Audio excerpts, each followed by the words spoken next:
ഇത് കണ്ടിട്ട് നിങ്ങൾക്ക് പേടിയാവുന്നുണ്ടല്ലേ? പേടിക്കണ്ട. ഞാൻ ഈ പറയുന്ന 5 ലാബ് ടെസ്റ്റുകൾ നിർബന്ധമായി ചെയ്താൽ ഹാർട്ട് അറ്റാക്കിന് സാധ്യതയുണ്ടോ എന്ന് നമുക്ക് അറിയാൻ സാധിക്കും. 5ാമത്തെ ടെസ്റ്റ് വളരെ ഇമ്പോർട്ടൻ്റ് ആണ്. സോ ഈ വീഡിയോ സ്കിപ്പ് ചെയ്യാതെ കാണുക.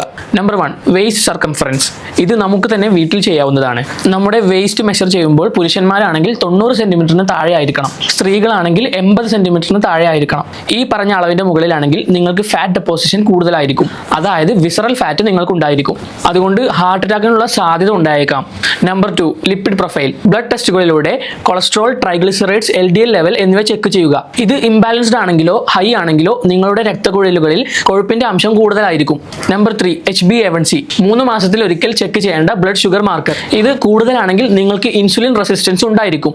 ഇത് കാരണവും ഹാർട്ട് അറ്റാക്കിന്റെ റിസ്ക് കൂടും. Number 4, അപ്പോലിപ്പോപ്രോട്ടീൻ A. ഇതൊരു ജനറ്റിക് കാർഡിയാക് മാർക്കർ ആണ്. ഇത് ഹൈ ആണെങ്കിൽ 50 വയസ്സിന് മുമ്പ് തന്നെ ഹാർട്ട് അറ്റാക്ക് വരാനുള്ള സാധ്യത കൂടുതലാണ്. സോ പ്രോപ്പറായ ലൈഫ് സ്റ്റൈൽ ചേഞ്ച് നിർബന്ധമാണ്. Number 5, high sensitivity C reactive protein. ഇത് ഒരു ഇമ്പോർട്ടൻ്റ് ആയ ടെസ്റ്റ് ആണ്. ഇതിന്റെ റിസൾട്ടിൽ 3 mg/dl കൂടുതലാണെങ്കിൽ നിങ്ങളുടെ രക്തക്കുഴലുകളിൽ ഇൻഫ്ലമേഷൻ ഉണ്ടെന്നായിരിക്കും അർത്ഥം. ഇത് കാരണം ഹാർട്ട് അറ്റാക്കിനുള്ള സാധ്യത വളരെ കൂടുതലായിരിക്കും. നിങ്ങൾക്ക് പൊണ്ണത്തടി ഉണ്ടെങ്കിലോ BP ഉണ്ടെങ്കിലോ അതുപോലെ ഫാമിലിയിൽ ഹാർട്ട് അറ്റാക്ക് ഹിസ്റ്ററി ഉണ്ടെങ്കിലോ ഈ പറഞ്ഞ 5 ടെസ്റ്റുകളും നിർബന്ധമായും ചെയ്യണം. ഒപ്പം പ്രോപ്പർ ലൈഫ് സ്റ്റൈൽ ചേഞ്ചസും ചെയ്യണം. Be healthy.